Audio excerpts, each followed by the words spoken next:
Alabama is your 2020 Southeastern Conference champions, and I want you to smash that like button right now if you're a Crimson Tide fan and you are proud of the way that our boys fought to the very end last night and brought that championship back home to Tuscaloosa. In today's video, we're going to kind of refocus back into recruiting, and we've got a special guest lined up. My good buddy Ty from Round the Table Sports does a fantastic job covering high school football in the state of Texas, particularly in the Dallas-Fort Worth area. And he was actually at Aledo's playoff game a couple of nights ago and got to see just how special JoJo Earle is firsthand. And Ty will join us today to talk a little bit about JoJo and what makes him so great. We'll get into this episode of Tide Talk right now.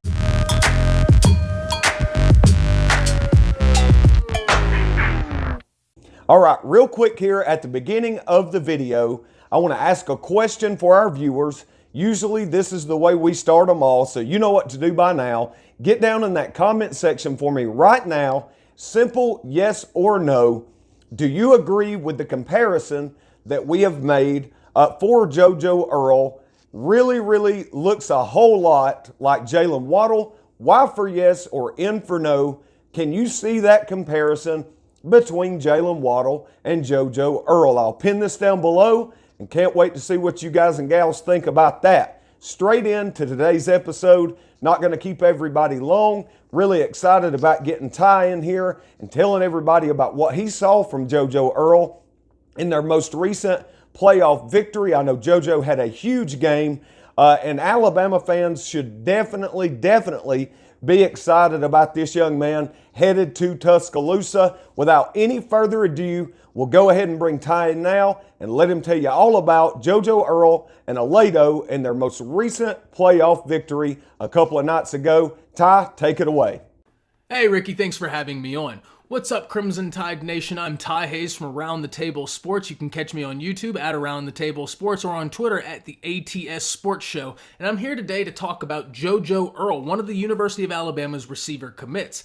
Yesterday, I got to watch him in action in his playoff game against North Forney, and he and teammate DeMarco Roberts were absolutely sensational.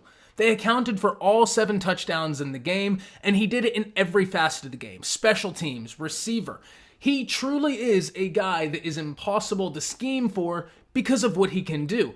And dare I say, he showed shades of Jalen Waddle, which is incredibly important because we have to assume Jalen Waddle will probably go into the draft. I think everybody would be much more surprised if he came back to the University of Alabama than if he left to go to the draft. And how could you blame him? What a career he's had. Now, all of us Tide fans, all of us are going to be incredibly happy for Waddle, but we will all be saddened not to see him play at the University of Alabama anymore. But have no fear, Crimson Tide Nation. Just look at the future. This class alone, the University of Alabama signed 4 of the top 10 receivers in the nation, and that alone is impressive. But then when you really dive into the devils and the details and really look at the stylistics of each receivers, they play off of each other so well. And even if you look at the receivers that are already at the capstone, Javon Baker, Trayshawn Holden, John Mechie, these guys will benefit from a guy like JoJo Earle who has the ability to keep a defense honest over the top.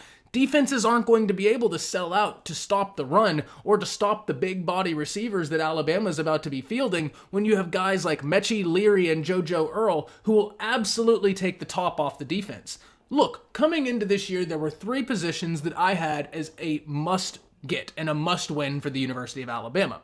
The first was offensive line. I'll debate with anybody that the University of Alabama just signed the greatest offensive line class of all time, right? Check mark there. Great job by the staff. The second was wide receiver. I know that the University of Alabama has a ton of talented wide receivers, but we will have had 4 guys exit to the first round alone in the past 2 years. That kind of production has never been heard of. And when you have a guy like JoJo Earle, who has rare explosion that just cannot be taught, and who is almost scheme-proof, that's a super necessary commodity in the offense that Sark is bringing to the table. And it doesn't look to change when we change hands from Mac Jones to Bryce Young. The offense will only continue, so a guy like JoJo Earle and Christian Leary are must-have. Guys, I don't think the importance has been put on this flip. JoJo Earle flipping from LSU to the Alabama Crimson Tide is one of the biggest flips of National Signing Day and one of the most important parts of this Alabama Crimson Tide recruiting class. Sure, the class was going to be incredible either way, but his skill set is something that is just absolutely scheme-proof, and he shows signs of Jalen Waddle in his lateral quickness, his explosion, and when he has the ball in his hands, he's an absolute playmaker. That's it from me. I'd like to throw it back to Ricky Green with Tide Talk Sports. Ricky, thank you again so much for having me on, and y'all have been absolutely killing it. If you haven't subscribed to Tide Talk Sports, go ahead and do so because they are providing all the best Crimson Tide news, tidbits, recruiting news, you name it, they have you covered. Ricky Green, back to you with Tide Talk Sports. Thanks for joining us, Ty. We really appreciate that great analysis on one of the most electrifying prospects in the 2021 class, point blank period. We're talking about wide receiver JoJo Earle out of Aledo, Texas, and we could not be any more excited about having this young man signed and committed to the University of Alabama. So not going to keep everybody very much longer today. Before we wrap everything up though, if you haven't hit that subscribe button just yet, go ahead and do that for us right now. We want to get past 3,000 subscribers here on our YouTube channel, and we really would appreciate your help in getting that done. Hit that subscribe button for me right freaking now. We certainly would appreciate that. Now, I don't want to rush into closing everything out without first taking a couple of minutes here to congratulate the Alabama Crimson Tide and just talk for just a second about what a spectacular game that was last night. Alabama fought through adversity the entire game, lick for lick, blow for blow. Florida has one of the most elite offenses in the country. We knew they were going to get theirs, but we never stopped fighting. Alabama pressed and pressed. Our offensive line did a fantastic job. Mac Jones more than likely getting ready to bring that Heisman Trophy back home to Tuscaloosa, but more importantly, getting ready to bring national championship number 18 back home to Tuscaloosa where it belongs. Once again, I'm Ricky Green here on the Alabama Football News and Rumors channel on YouTube presented by Chat Sports. We'll see you next time. Roll Tide.